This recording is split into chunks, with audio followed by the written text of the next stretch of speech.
Hello बच्चों, कैसे हो आप सब लोग। आज हम पढ़ने जा रहे हैं पाठ 11 3 प्रश्न। पाठ परिचय।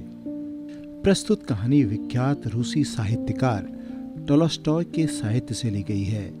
इस पाठ में टॉलस्टॉय बताते हैं कि कैसे चल रहा समय हमारे लिए सबसे अधिक महत्वपूर्ण होता है। आइए पाठ पढ़कर जानते हैं। किसी नगर में एक राजा रहता था। उसके मन में अक्सर 3 प्रश्न उठा करते थे जिनके उत्तर पाने के लिए वह अत्यंत अधीर था। इसलिए उसने अपने राज्य मंत्री से परामर्श किया और अपने सभासदों की एक बैठक बुलाई। राजा ने उस सभा में अपने तीनों प्रश्न सबके सम्मुख रखे। राजा के वो 3 प्रश्न थे। नंबर 1, सबसे महत्वपूर्ण कार्य क्या है। नंबर 2, परामर्श के लिए सबसे महत्वपूर्ण व्यक्ति कौन है। नंबर 3, किसी भी निश्चित कार्य का महत्वपूर्ण समय क्या है। कोई भी दरबारी राजा के प्रश्नों का संतोषजनक उत्तर न दे पाया, लेकिन उस सभा में राजा को एक ऐसे सन्यासी के बारे में पता चला जो सुदूर जंगल में एक कुटिया में रहते थे और सबकी जिज्ञासा का समाधान करने में समर्थ थे।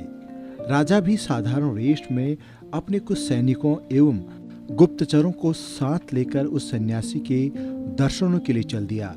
दिल में एक ही आस थी कि अब उसे अपने प्रश्नों के उत्तर अवश्य मिल जाएंगे।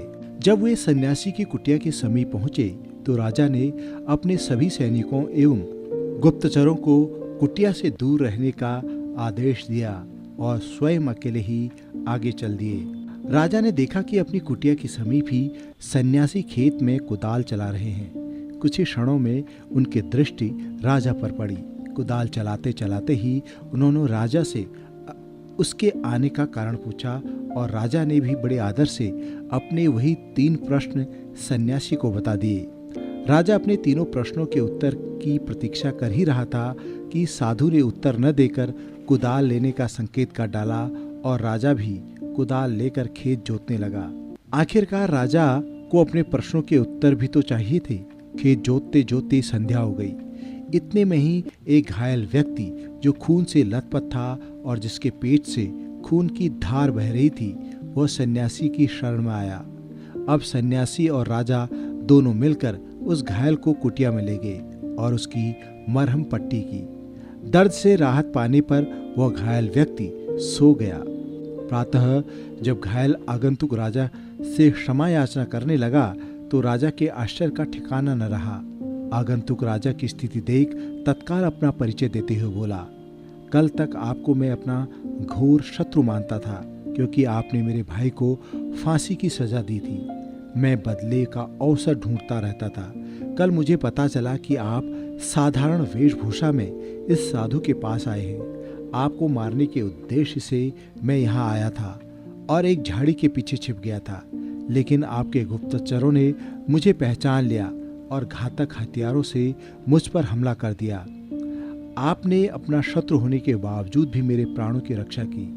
परिणामतः मेरे मन का द्वेष समाप्त हो गया है। अब मैं आपके चरणों का सेवक बन गया हूँ। आप चाहे मुझे दंड दें अथवा मुझे क्षमा कर दें, यह आपकी इच्छा है। घायल व्यक्ति की बात सुनकर राजा स्तब्ध रह गया और मन ही मन उस अप्रत्याशित ईश्वरीय सहयोग के लिए प्रभु का धन्यवाद करने लगा। सन्यासी मुस्काया और राजा से कहने लगा, राजन, क्या अभी भी आपको अपने प्रश्नों के उत्तर नहीं मिले। राजा कुछ दुविधा में दिखाई दे रहा था, इसलिए सन्यासी ने ही बात आगे बढ़ाई। आपके पहले प्रश्न का उत्तर है, सबसे महत्वपूर्ण कार्य वही होता है जो हमारे सामने होता है। जैसे आपने मुझे खेत जोतने में सहयोग दिया।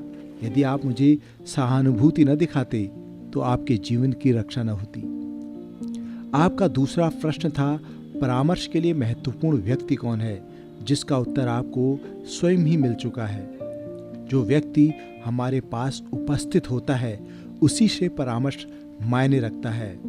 जैसे उस घायल व्यक्ति को सहायता की आवश्यकता थी जिसके प्राण आपने बचाए, इस तरह आपका शत्रु भी आपका मित्र बन गया।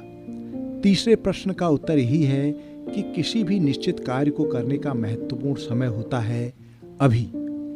टॉलस्टॉय की यह कहानी हमें शिक्षा देती है कि हमें वर्तमान के महत्व को कभी भी नहीं भूलना चाहिए। भविष्य की चिंता में वर्तमान यदि बिगड़ गया तो हम हाथ ही मलते रह जाएंगे। प्रस्तुत कार्य को मनोयोग से करना अथवा समय का सदुपयोग ही न केवल उज्जवल भविष्य की संभावनाओं की बीज होता है, अपितु यही सर्वांगीण प्रगति का मूल मंत्र भी है।